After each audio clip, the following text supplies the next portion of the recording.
Okay, what we just talked about was the Corey reading model, and that includes explicit strategy instruction. And as we said earlier, when we teach reading strategies, we want to not only teach individual strategies, but try to foster strategic reading amongst our readers. So, how do we do that? Teaching reading strategies and teaching for strategic readers includes motivation, such as providing a rationale or basing instruction around learning goals. So you explain to your students why they need to learn this, or helping them to understand why it's important or helpful for them to know about these models and these strategies. The second thing is that we need to model the strategies. We actually need to show learners explicitly how the strategy works by both by the instructor and the peers. And a lot of times this involves thinking aloud and letting students know, like as you read, what does it look like to engage in that reading strategy. A third one is direct instruction in the strategy. So that involves modeling and then guided practice so that they can engage in trial and error and explaining the strategy to them. The guided trial and error is that guided practice that I just mentioned. Repeated application in practice and with feedback. So allowing students to not only use this strategy as they read for regular purposes, but also providing them feedback about it. Student interaction, reflection, and talk about the strategies. So this is really creating a culture of reflection and metacognition so that people are becoming more aware of themselves as strategic readers and being able to set their own goals and check in about their progress. Are they becoming better at using these strategies in their reading rather than just like, oh, the teacher made me do that and I'm never going to use it in my reading? Self-assessment and progress checks, again, is another way of raising that awareness and making readers more conscious and aware in their strategy use. Okay, so similar to Michaletsky, Grabe and Stoller recommend these stages for teaching strategies.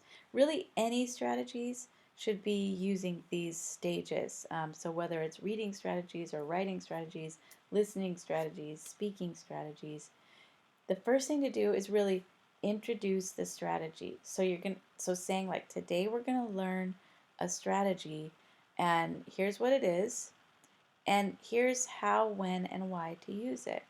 So I'm going to teach you how to ask questions today. The way to ask questions is to stop as you read and think about monitoring whether you're understanding the text correctly. And why to use it is because stopping and checking on your own comprehension helps you to understand the text better. Modeling the strategy is when you actually show the students how to use it, and that's usually through a teacher read aloud. So reading a text out loud and saying, okay, I'm not sure I understood that question, so I'm going to ask myself some questions as I read, that type of thing, and then actually showing the students which questions you could use. For any strategy, it's really walking them through and thinking out loud as you go and showing the learner how to use that strategy. The next part is guided practice and repeated practice.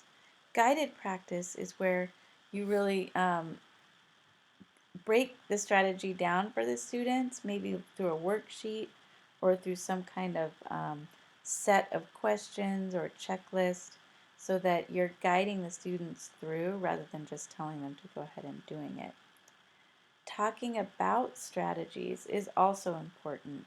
So not just like teaching them individual strategies, but that discussion and talk and reflection about how they are using strategies. And finally, promoting metacognitive strategies, not just cognitive strategies or skills.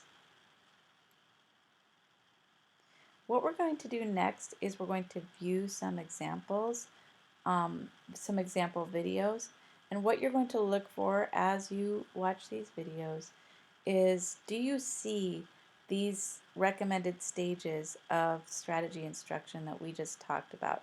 Is there an introduction that both explains the strategy and motivates learners, explains why they need to do it and when they need to do it? Is there a demonstration and modeling of how the strategy is used? Is there guided practice where students are provided that discrete practice under controlled conditions with scaffolding?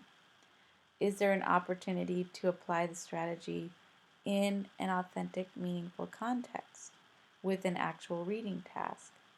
And finally, do you see reflection and assessment? Do learners talk about their strategy usage? Do they set goals? Do they self-assess? Does the teacher assess the learner's mastery?